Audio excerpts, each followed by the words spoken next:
Hey guys, it is Christian here, and today we're doing Golden Globe predictions. So these are my personal predictions for the Golden Globes in all the film categories. We're only doing movies.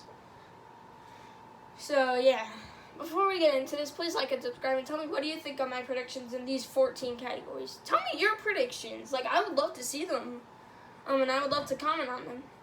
So Also, please not send us to dating websites or send inappropriate comments or spams, or else you will get blocked.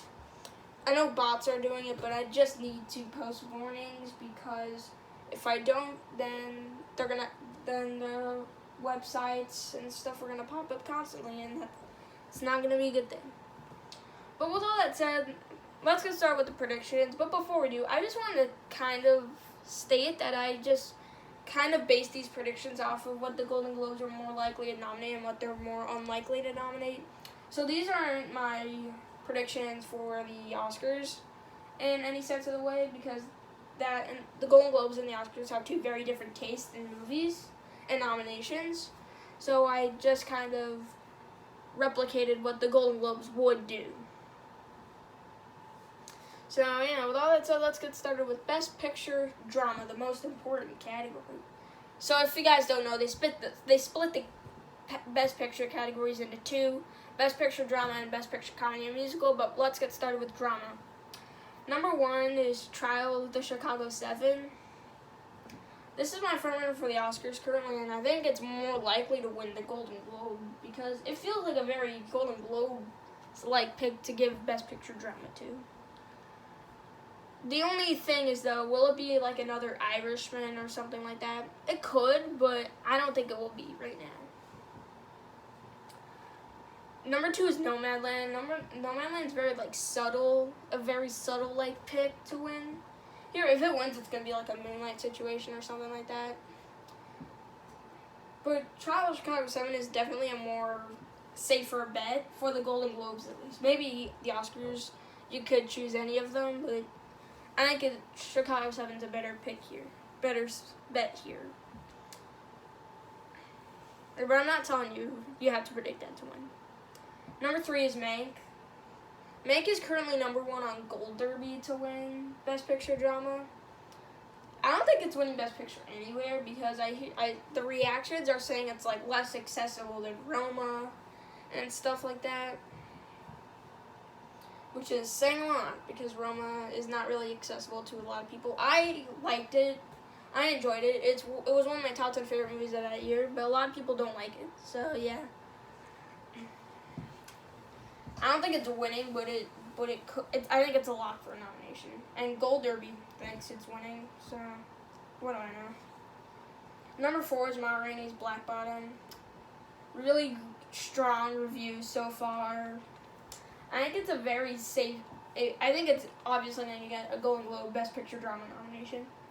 People might think that it's comedy or musical because it's about a musician or something, but that's not true because just because a movie has music featured in it doesn't mean it's a comedy or musical. Bohemian Rhapsody, Star is Born are 2 examples. Judy. Rocketman was comedy or musical, but that was actually a full-on musical. Bohemian Rhapsody was not. So yeah, I think it is a Best Picture Drama nominee. So yeah, my number 5 was kind of between One Night in Miami and The Father. I chose One Night in Miami because it kind of feels like a movie that the Golden Globes will go for. Let's be honest with you. No, but The Father could upset. It could be a Two Popes situation where it just gets nominated out of nowhere. Or that could actually totally happen. Other movies like News of the World, I'm not sure if they would nominate that because 1, they didn't give True Grit a lot of nominations, and 2, the category is just very crowded. All the big contenders are in Best Picture Drama. The 5 I just mentioned, The Father, News of the World, United States vs. Billie Holiday, Judas and the Black Messiah, they are all in Best Picture Drama. Yeah, all the big contenders are in Best Picture Drama, and then some of the lesser contenders, I guess, are in comedy or musical. So speaking of that, let's actually get to comedy and musical Best Picture now.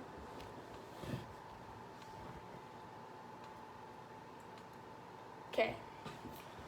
Best Picture Comedy or Musical. I have Promising Young Woman winning this one.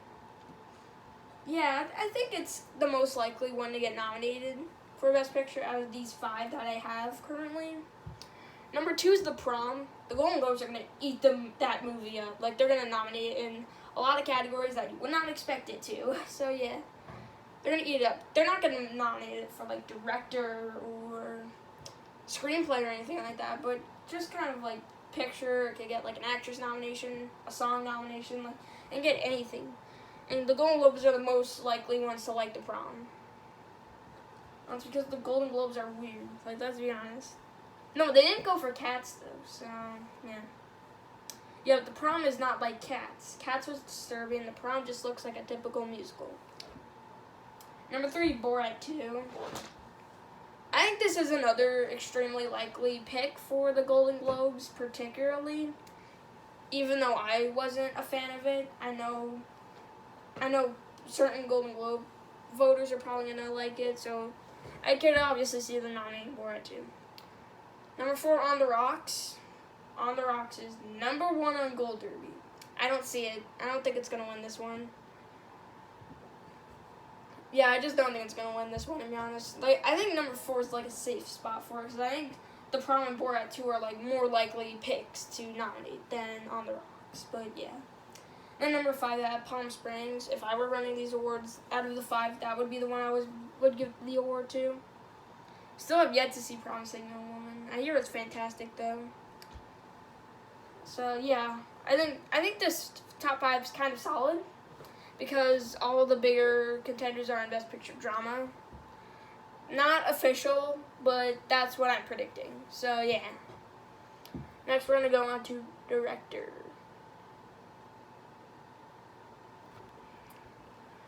My number 1 is David Fincher for Mank. Even though I don't think it's going to win Picture, I still think it's going to win Director. Number 2, Chloe Zhao for Nomadland. I believe she is number 1 on Gold Derby. I might have to recheck. It might be Fincher, it might be Chloe Zhao. Like, we don't know. Like, I completely forgot who's number 1. I believe it was Fincher because it was number 1 for Picture for the Golden Globes, and Nomadland's number 1 for the Oscars. But I could totally be wrong. Tell me if you're wrong. Tell me if I'm wrong, to be honest with you, in the comment section. If you guys follow Gold Derby, and if you guys even heard of that website. It's like an awards predicting website. Tell me who was like number 1 in Golden Globe film directors nominations stuff. Number 3, George C. Wolfe for Ma Rainey's Black Bottom. I don't have this on my Oscars top 5, but the Golden Globes are the place that would nominate George C. Wolfe. Like that. Like, just let's be honest. Like, they're the place that would nominate George C. Wolfe. The only thing is, though, that they stumped Denzel for Fences. I don't really know. Oh, because the director category is weak. They could still nominate Regina King, but the Golden Globes don't really like to nominate women too much.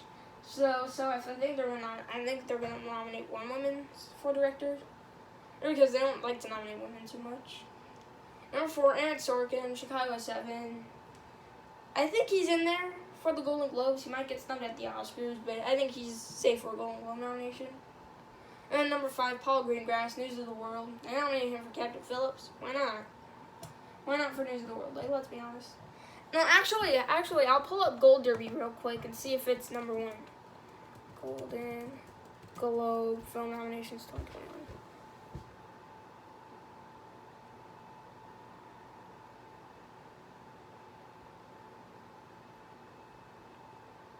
So number 1 current, yep, David, I got it. Okay, yep, David's number 1 on the polls for Gold Derby. So yeah, you guys don't need to type that in anymore. I kind of figured because it was number 1 for a picture. But yeah, let's go on to the acting categories now. Best Actress Drama. You have Best Actress in a Drama. So just like Best Picture, they split the Best Actress categories into drama and comedy or musical. So, yeah. This is the drama category. Number 1, Vanessa Kirby for Pieces of a Woman. she's fantastic in that movie. Like, if you guys haven't seen it, it's going to Netflix January.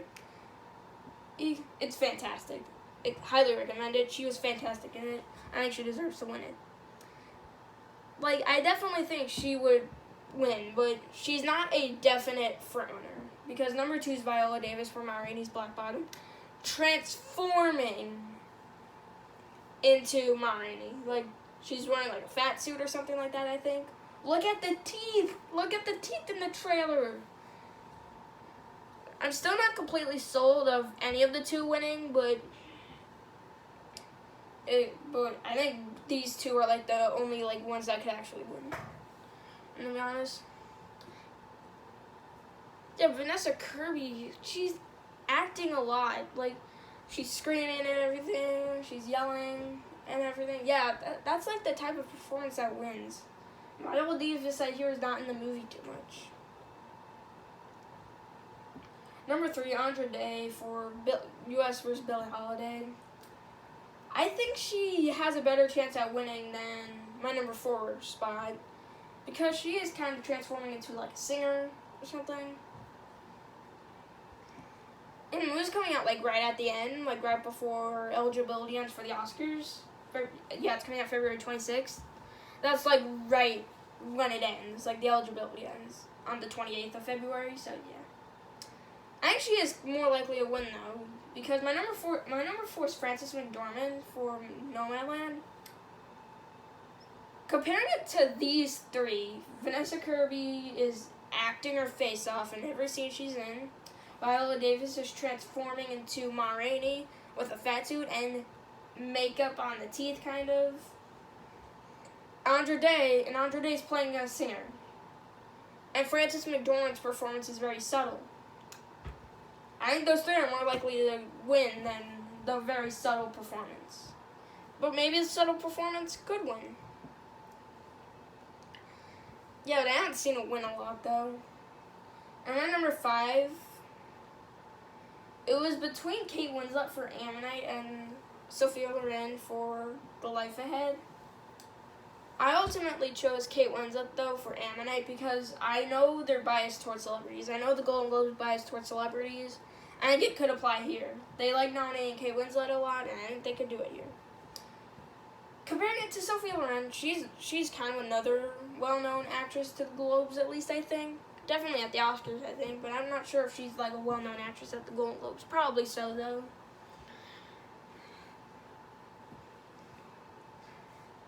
They don't really nominate foreign actors a lot. They didn't nominate Yalitza Aparicio for Roma, but that's because she wasn't a known actress. She was very unknown at that time. Compare it to Antonio Banderas in Pain and Glory. He's a more well-known name, and so what do you expect? The Golden Globes nominated him. They like to nominate the more well-known actors from foreign films. Sophia Loren, she was very popular like back in the day, but she's not really working a lot these days.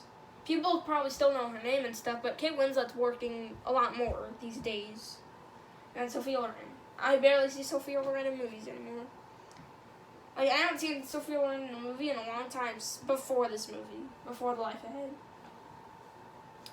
Which is why I have Kate Winslet on here. Also, because of their celebrity bias is another thing. Kate Winslet's definitely more well-known than Sophia Loren, as of now, I think. And because Kate Winslet's in a lot more movies now, so it kind of just makes sense to me. They could probably pull like a weirdo nomination though and nominate. They could pull like a weirdo nomination and nominate Amy Adams for Hillbilly Elegy.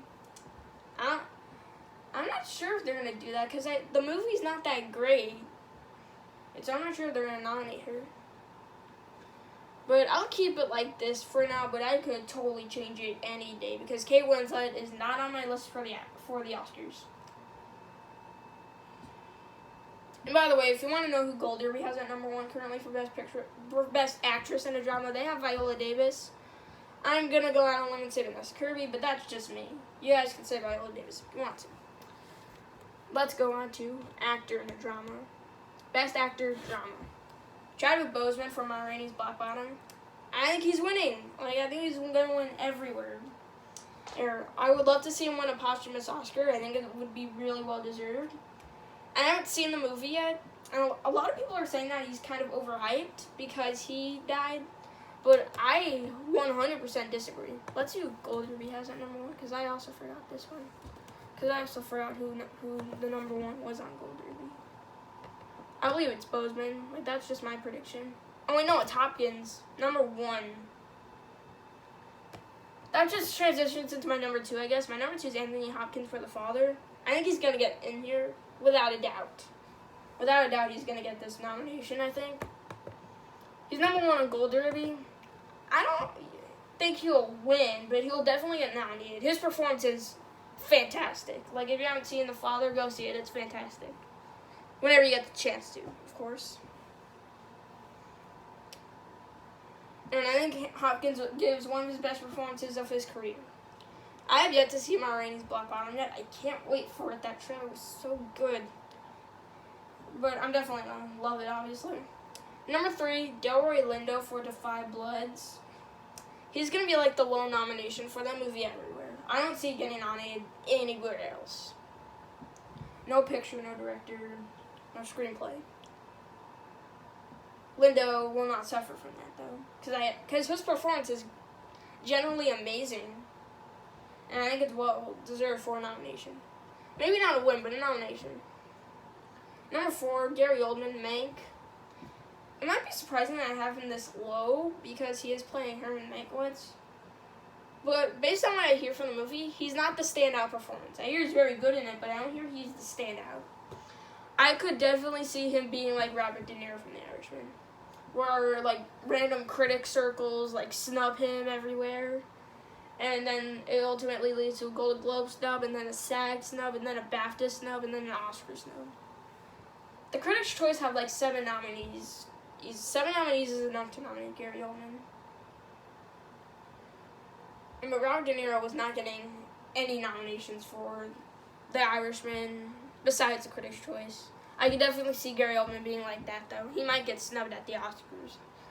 I don't think it will happen for now, but it could totally happen. Number 5, I'm going to go out on a limb and say Colin Firth for Supernova. Now, Gold Derby has Stephen Yeun for Minari, but I'm going to say Colin Firth and Supernova. They nominated Jonathan Pryce for The Two Popes. I think that's the one that you should look at. I didn't even predict him to get nominated. I predicted Antonio Banderas, and I got it correct. My predictions in this category before the nominations came out, it was Phoenix, Driver, De Niro, Bale, Banderas. I didn't have Jonathan Pryce on there, but Jonathan Pryce got nominated. Excuse me. And then Colin Firth,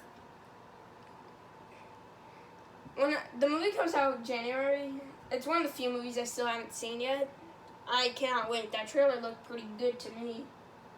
And I think he's going to be amazing in it. I hear he's fantastic. I hear he's doing one of his best performances of his career. I'll have to see, though. I'm not sure if it's going to top his phenomenal performance in King's Speech, but we'll see. Also, if you go on like my Letterboxd account, I kind of have like an unpopular opinion related to The King's Speech and The Social Network. If you look at my top 10 favorite movies of 2010 list, it's gonna make a lot of people mad, I know, but yeah.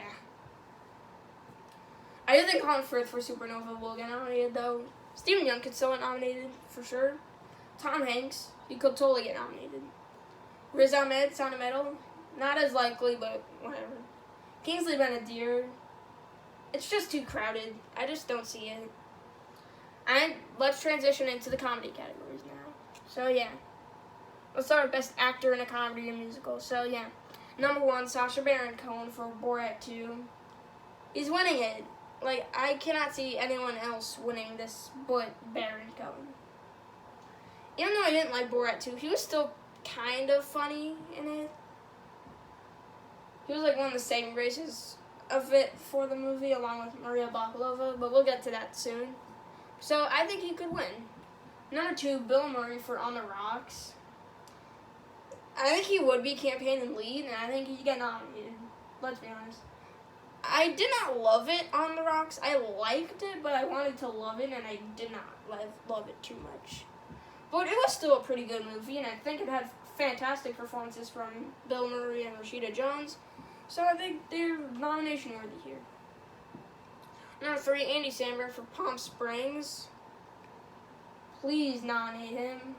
I would love to see him nominated. He's fantastic in it, and I think he deserves it. Number 4, Dev Patel for The Personal History of David Copperfield. It feels very likely.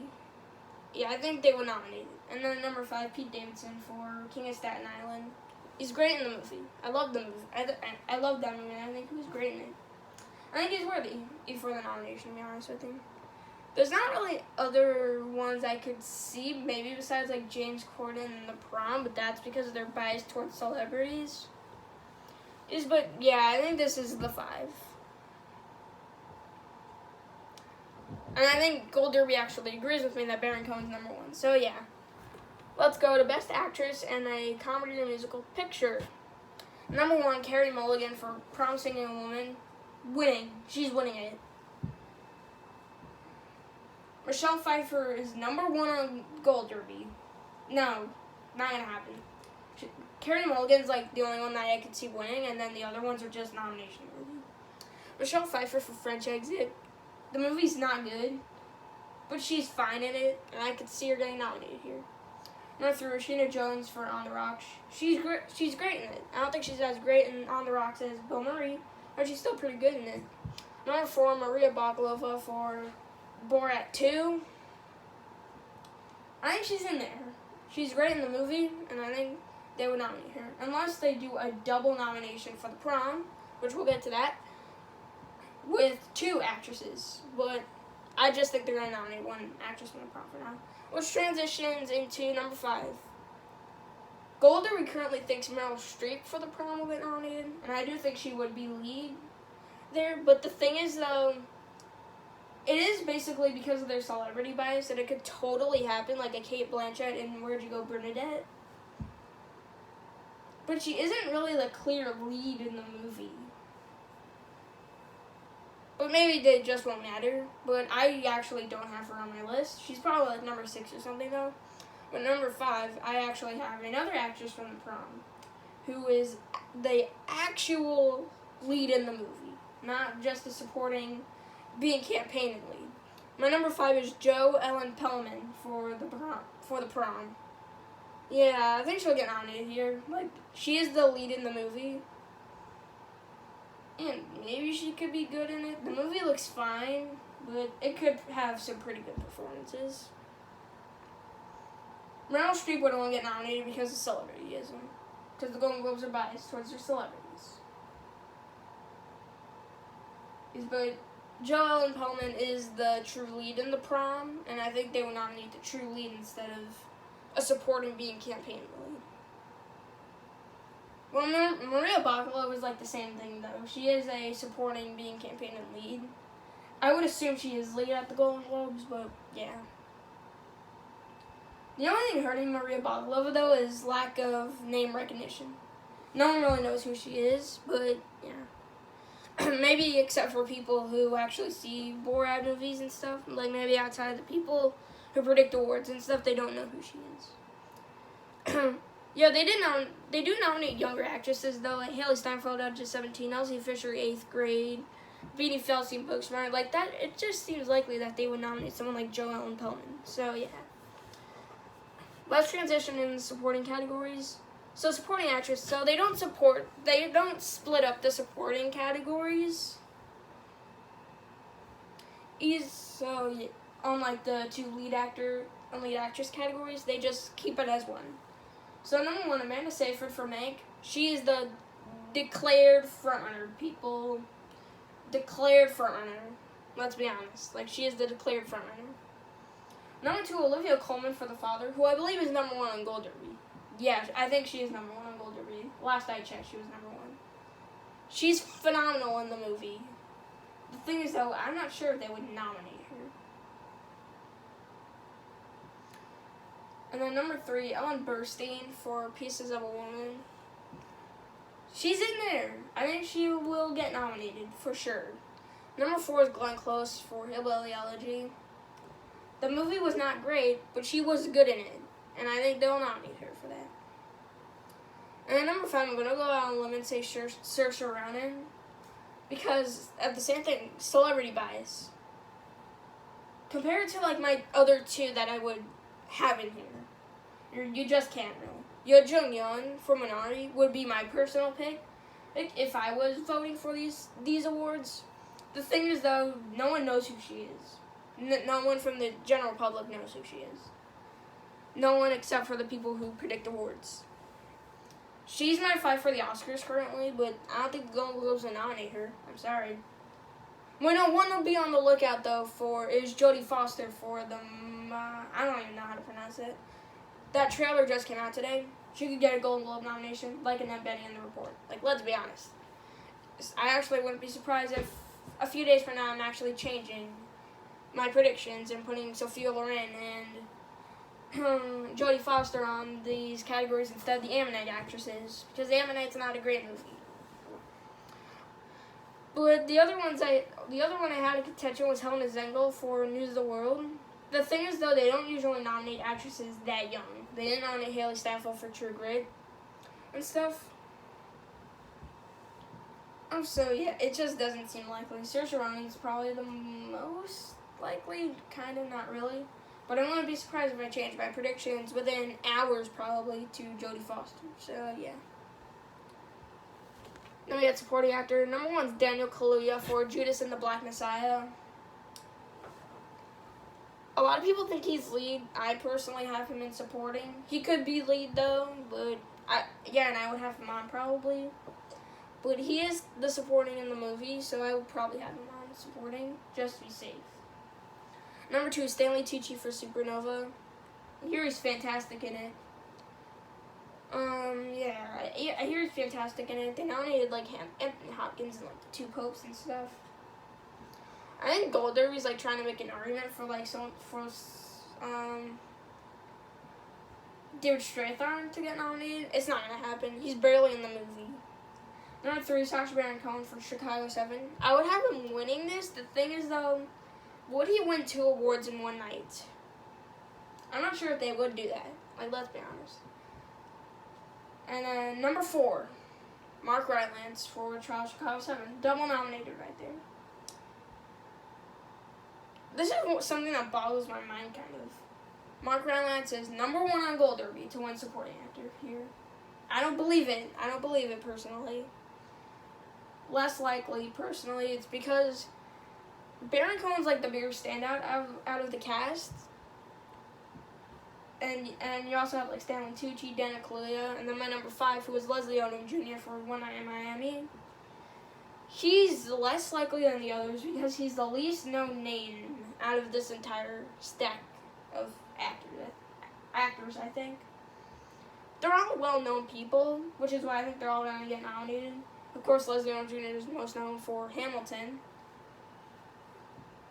I just think they're all going to get in here, but I don't think he's going to win this one. So, sorry. Mark Rylance is number 1 Gold Derby, but I just don't see it happening. I'm sorry. We answer screenplay categories. It's not adapted or original. It's combine them all into one. Why would they do that? Oh, yeah, because it's the Golden Globes. They have to, like, squeeze the categories together and stuff like that.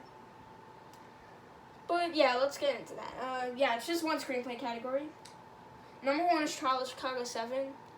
In what universe is this not winning screenplay at the Golden Globes? Like, let's just be honest.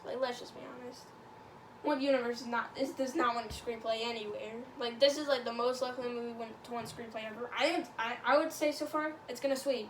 It's going to sweep every single original screenplay award there. Number 2 is Nomadland. My front runner for adapted screenplay at the Oscars.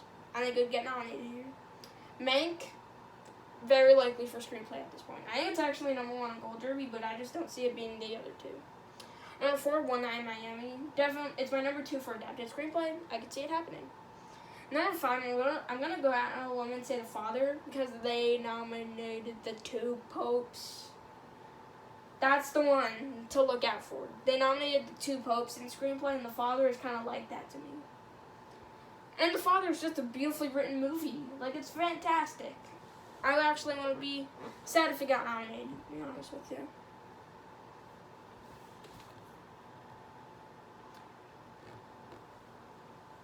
Best Animated Feature.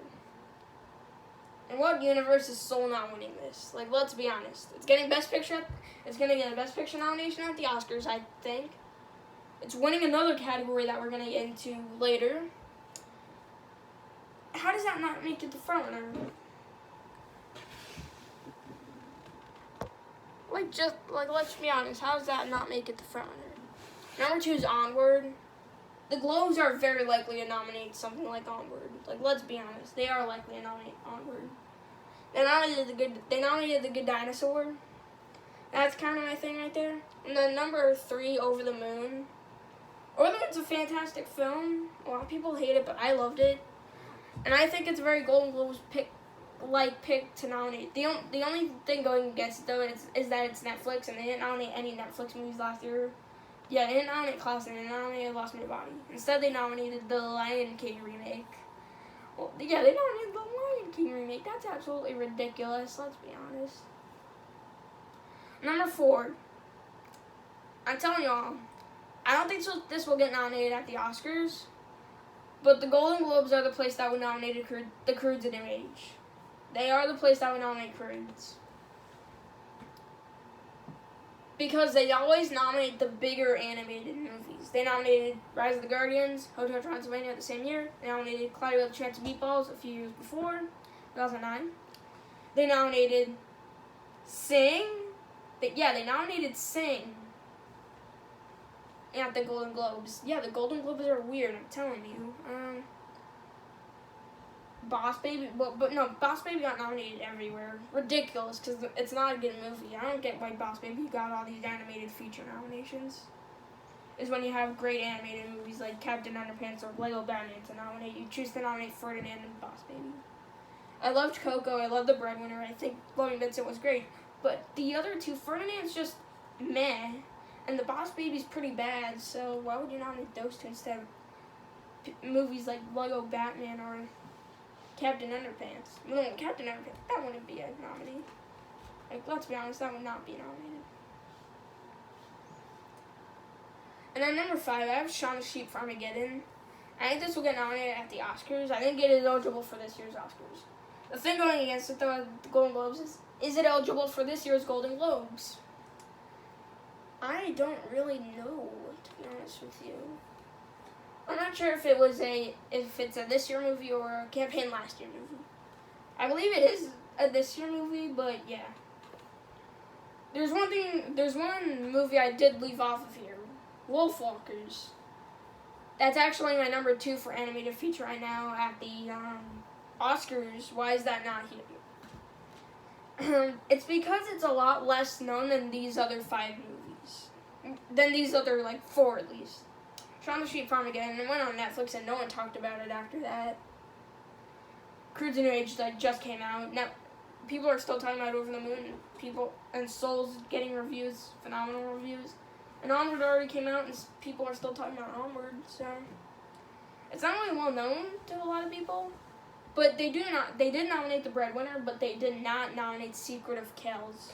They didn't nominate my favorite movie for cartoon. So ridiculous. Yeah, it's because they nominated Cloudy with a Chance of Meatballs. Yeah, I'm telling you, the Golden Globes are weird when it comes to nominations like this.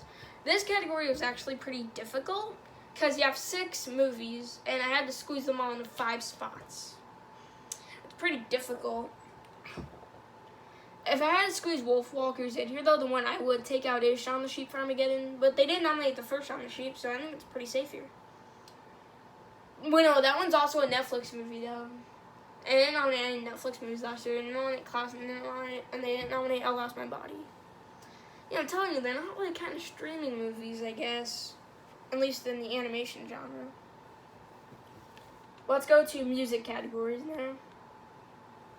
Best Original Song. Number 1, Hear My Voice from Trial of Chicago 7. I think it's going to win at the Golden Globes. because it is from Chicago 7. I think it's going to win the most awards at the Golden Globes, to be honest with you. The song is phenomenally good. I just listened to it yesterday. It's a fantastic song. And it sounds like a song that would not only win the Golden Globe, but I actually think it's going to win the Oscar. It just sounds like a song that would win. The only thing going against it, though, is that it is like a typical I will fight for my rights kind of song. But it's a really good one. Like, it's a fantastic song. Number 2 is Speak Now from One Night in Miami, Leslie Odom Jr.'s song. I think it will get nominated at the Golden Globes, particularly, so, yeah. Number 3, Scene from The Life Ahead. This is Diane Warren. The Golden Globes don't nominate Diane Warren too much. Like, there's years where the Oscars nominated Diane Warren, but the Golden Globes did not do it. Scene, a lot of people think she will win for this movie, but I personally think it's going to be like another situation with, like, Thomas Newman last year, where it's going to be multiple nominations, not going to get any wins. I just don't think she's going to win this year. When you have the beautiful Hear My Voice. And also, I also listened to the Scene song yesterday. It's a great song to listen to. It's a good song. But one thing I like in songs is messages. I didn't really know what the message was in the Life Ahead song. I was kind of confused, probably because the song was in Italian. Even though my family's half Italian, I just didn't really know it. I would probably have to get, like, Google Translate or something and, like, type in the Italian words. Get, like, subtitles, like, Italian subtitles. Type them in, and then they'll pop up in English, and I'll understand the lyrics. But I didn't really get any messages out of that song. And Hear My Voice, I got, like, empowering messages, and messages, like, stand up for what's right, stand up for what you believe in. Like, it is, like, a really impactful song. It teaches messages. Is an important messages in life. And I think that's the reason why that would win. Number 4, Wear Your Crown from The Prom. Listen to that song recently, Meryl Streep rapping. It's a cringy song, not gonna lie. It will probably be like a credit song, but it's just typical pop music, and I don't really like pop music too much. But it is a song that the Golden Globes are nominated. The Golden Globes are going to eat up the prom. Like, they're going to eat it up in these categories. We're not going to over-nominate it, but yeah, in these 3 categories, but they totally could, and I might just be wrong. And then number 5, Rocket to the Moon from Over the Moon. This one's not a lot, because the movie might not get nominated for animated feature, but it could still get nominated here. And also, the song's fantastic. I love Over the Moon. I think that song's great. Over the Moon just has a phenomenal soundtrack. With amazing songs. Like, if I could, I'd probably just fill this category with Over the Moon song. With, like, 4 Over the Moon songs, and then Hear My Voice would win. And then Hear My Voice from Chicago 7 would win. Out of these songs, I've heard 4 out of these 5. The only one I didn't listen to yet is Speak Now from One Night in Miami.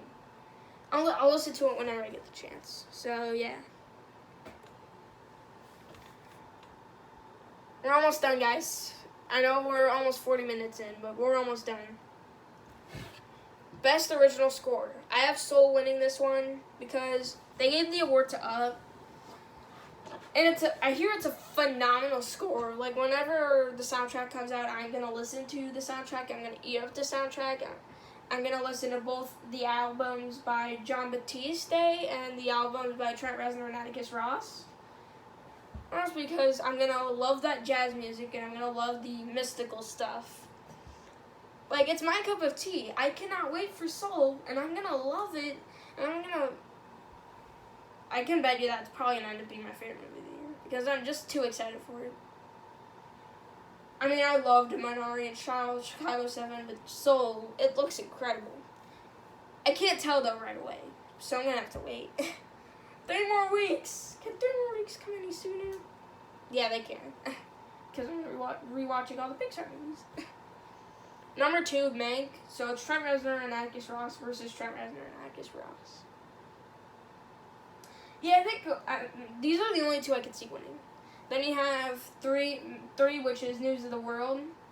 I think this one could get nominated. Like, the typical Western movies do get nominated. The composer doing this one, doing News of the World, is James Newton Howard.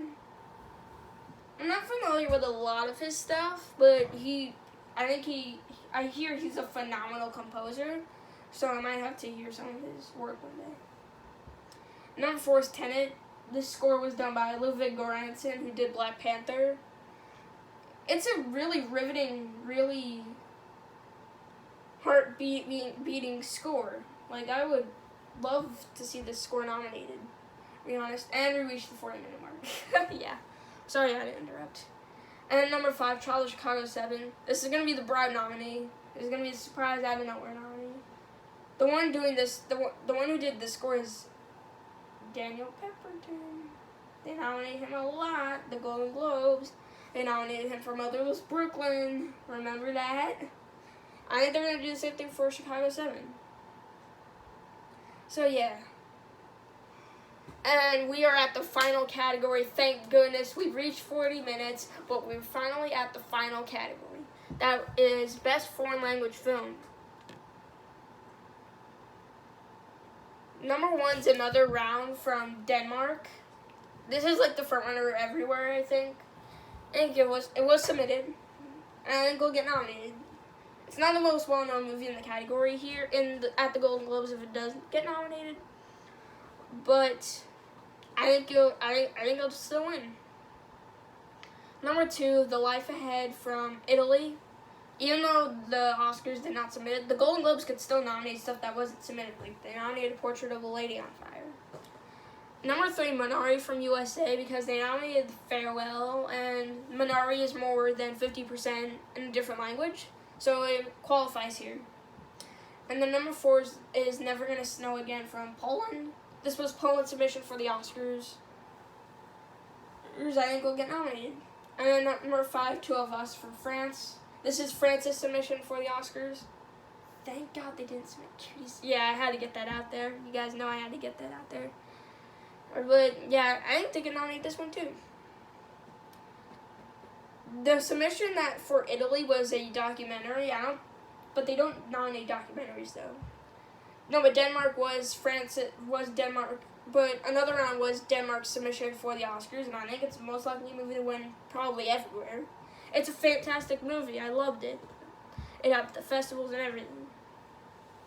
So yeah, this wraps up my very long predictions. This is the longest video I've ever done. Like, to be honest, over 35 minutes long. Well, no, we're technically 40 minutes. Yeah, this video is very long. I'm sorry, guys, but comment down below and tell me what do you think about these predictions. Type in your own predictions. And please do not send links to dating websites or send inappropriate comments or spams, or else you will get blocked. I know bots are doing it, but I still have to post warnings to make sure that people don't do it again, or else people will do it again, and I'll be really upset. So, also, please like and subscribe. It really helps my channel. If you guys really want to help my channel, you can click the subscribe button. You can click the like button. So, with all that said, thank you guys so much for watching this very long Golden Globe prediction video, and I'll see you guys next time. Bye!